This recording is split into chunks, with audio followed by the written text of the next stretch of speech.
Asus baru aja memperkenalkan lini barunya yang bernama Asus Gaming Series. Dan salah satu varian yang langsung menarik perhatian saya adalah Asus Gaming K16 K3605Z. Desainnya minimalis, bodinya metal dan dimensinya tergolong ringkes untuk ukuran layar 16 inch.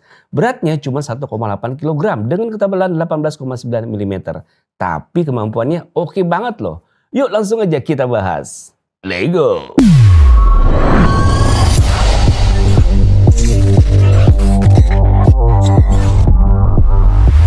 Asus memposisikan seri K16 ini bukan cuma buat gamer, tapi juga buat pelajar, konten kreator, freelancer, bahkan pekerja remote. Yes, karena emang ini adalah laptop yang disiapkan buat jadi senjata multitasking harian, tapi punya tenaga yang bisa diandelin buat kebutuhan gaming. Secara desain sih emang terlihat seperti Ultrabook pada umumnya ya, masih tipis di 18,9 mm dan beratnya juga nggak nyampe 2 kg, alias 1,8 kg doang.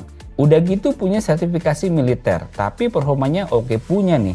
Laptop ini dibekali prosesor Intel Core i5-13420H, sebuah chip 8 core, terdiri dari 4 performance core plus 4 efisiensi core dari Intel yang punya performa tinggi dengan efisiensi daya yang baik. Dipadukan dengan GPU Nvidia GeForce RTX 3050 yang memiliki TDP hingga 70 watt. Performanya udah cukup buat mainin banyak game AAA dengan lancar, sekaligus menjalankan AI tools atau software editing juga dengan nyaman. Layar. Lalu bagaimana dengan layarnya? Asus menyematkan panel 16 inch beresolusi Full HD. Untuk penggunaan biasa mungkin udah cukup, tapi buat kamu yang picky soal warna, perlu dicatat bahwa berdasarkan tes color gamut, panel ini memiliki 59% sRGB dan 43% DCI-P3 coverage di pengukuran real dengan volume warna 61% sRGB. Jadi emang bukan layar untuk kebutuhan color grading profesional, tapi masih nyaman untuk konsumsi konten, gaming, dan kebutuhan edit yang ringan. Untuk brightness-nya sendiri tercatat ada di angka 300 hingga 400 nits. Cukup terang untuk penggunaan indoor, touchpad dan keyboardnya juga nyaman dipakai. Dan dengan ukuran 16 inch ini,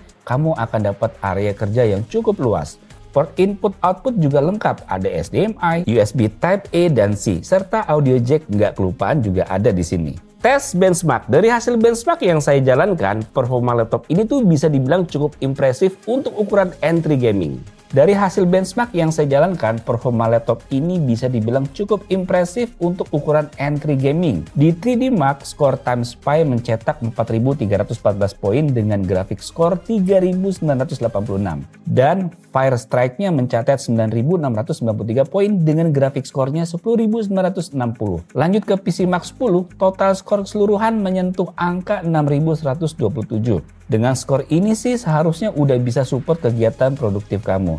Di Geekbench 6, laptop ini berhasil meraih skor 2.260 poin untuk single core dan 8.231 poin untuk multicore. Sementara untuk render test di Cinebench, skor R20 single core 625 dan multicore-nya 4.240 serta R23 single core di 1.637 dan multicore-nya 9.537. Dari sisi penyimpanannya, performa SSD juga sangat solid dengan kecepatan baca 5.011 megabit per second dan tulisnya 2.814 megabit per second berdasarkan tes Crystal Disk Mark. Dan yang nggak kalah penting, stabilitas performanya nih. Selama pengujian saya, suhu dan throttling-nya bisa dikendalin dengan baik.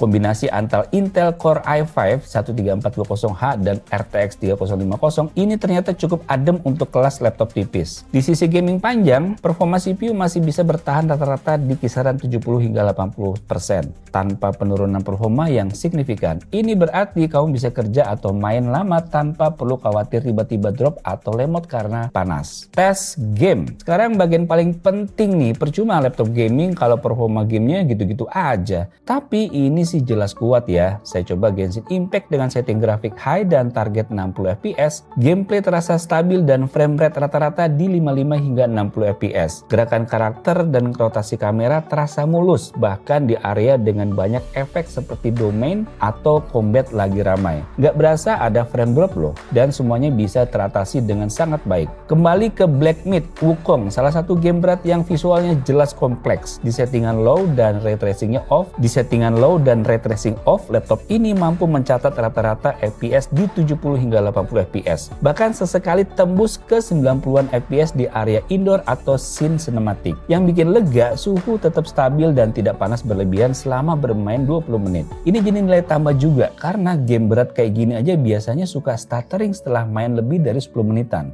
Satu game lagi nih yang saya tes adalah Marvel Rivals. Di settingan medium dengan VSync on, laptop ini mampu berjalan dengan FPS rata-rata 40 hingga 50 FPS dan bisa menyentuh hingga 70 FPS di beberapa momen. Untuk game kompetitif shooter seperti ini, performanya masih lumayan bisa diandelin. Kesimpulan, kalau ditarik kesimpulan dari semua pengujian ini, Asus Gaming K16 K3605Z punya performa yang sangat kompetitif. Bukan cuma bisa dipakai kerja atau belajar, tapi udah sangat bisa diajak multitasking, gaming, dan bahkan produktivitas kreatif ringan. Buat kamu yang nyari laptop serbaguna tapi tetap punya tenaga besar, performa laptop ini bisa dibilang all-rounder yang cocok buat berbagai kebutuhan modern. Desainnya seperti laptop ultrabook biasa lagi, jadi tetap kelihatan profesional.